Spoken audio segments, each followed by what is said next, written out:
read you a letter that is going to the president today in anticipation of his visit to Israel a week from today on the 22nd of May.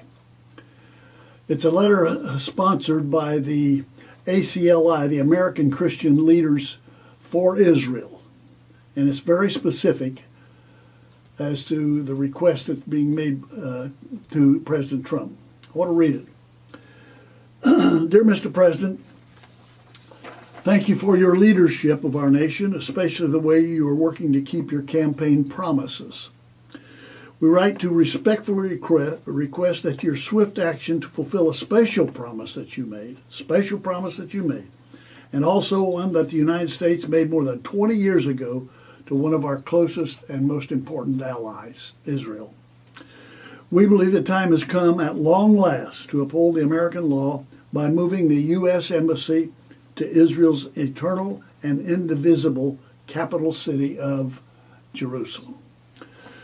The Jerusalem Embassy Act of 1995 declared, and I quote, "The city of Jerusalem is the seat of Israel's president, parliament, Supreme Court, the site of numerous government and ministries, social and cultural institutions," end of quote. It also noted, and I quote again, "The United States maintains its embassy in the functioning capital of every country except in the case of our democratic friend and strategic ally, the State of Israel."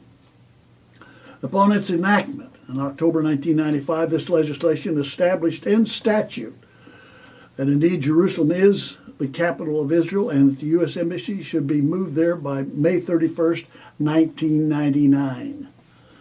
Sadly, every U.S. president since then has taken advantage of a provision of the law allowing its requirements to be waived for 6 months if, quote, necessary to protect the national security interest of the United States, end of quote. Such suspensions have been repeated semi-annually for 2 decades, and it's time to end America's doublespeak. And I say again, it is time to end America's doublespeak. The Republican National Convention's official 2016 platform rightly stated, and I quote again, "We recognize Jerusalem as the eternal and indivisible capital of the Jewish state and call for the American Embassy to be moved there in fulfillment of U.S. law. Moreover, we are honored and grateful that you pledged to specifically uphold this policy in response to a request from the American Christian Leaders for Israel coalition during your campaign. Many of our constituency voted for you due to this commitment. We voted for you because of this commitment. Now we ask you to send a message early in your administration that the United States will indeed honor its strongest and only true democratic ally in the Middle East by respecting its capital city, Jerusalem, and immediately moving the U.S. Embassy there. Implementation of the 1995 Jerusalem Embassy Act should not be delayed nor made contingent on any future peace agreements. Thank you for your consideration and your leadership as President of the United States." That's specific.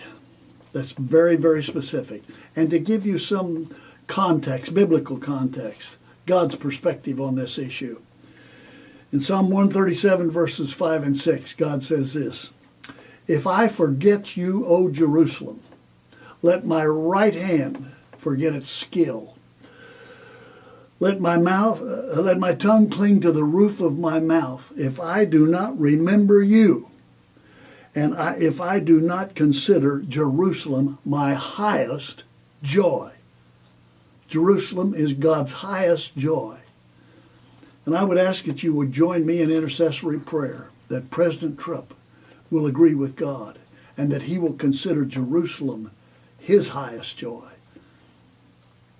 and declare Jerusalem the undivided capital of Israel and move our embassy, the American Embassy, from Tel Aviv to Jerusalem. Amen and amen. Now until next week, Od Ki Yavo Shiloh, or until Messiah comes, Yivareka Yahweh. Yahweh bless you, bless those you love, bless those who love you.